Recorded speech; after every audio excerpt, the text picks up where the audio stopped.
Hey there, sinners. Top of the day to you as usual.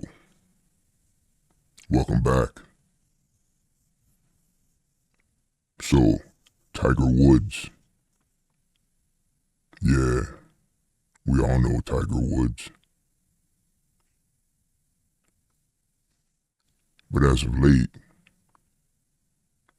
Tiger Woods has been in the news for bad reasons instead of winning golf tournaments in the Masters. Looks like Tiger Woods got himself into a little DUI situation.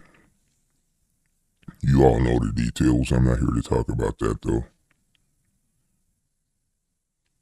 I think the powers to be should consider suspending his driver's license, revoking his license to drive. I mean, this man is a risk, and not only to himself, but innocent others. Now, we all know that you can be impaired in many ways. It does not have to be alcohol. All right? But Tiger has a problem that needs to be addressed.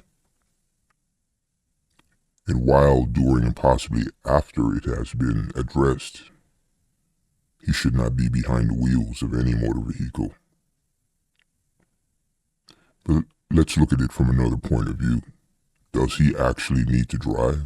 No. This man is rich beyond belief. He could have a chauffeur take him around anywhere, anytime that he needs to go any place.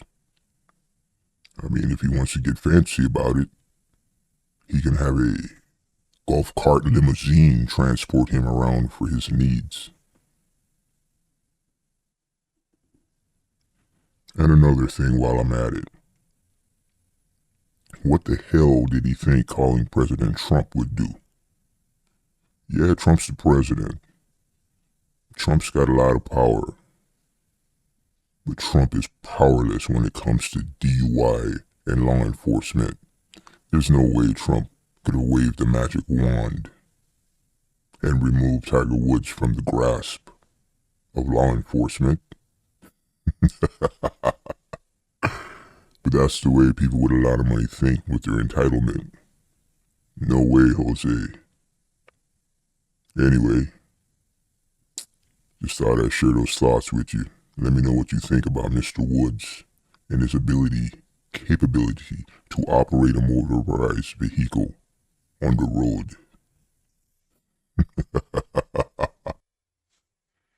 Honestly, to tell you the truth, I feel kind of weird, even awkward, asking this of you, but if you don't mind clicking that subscribe button, I'd appreciate it. Thanks.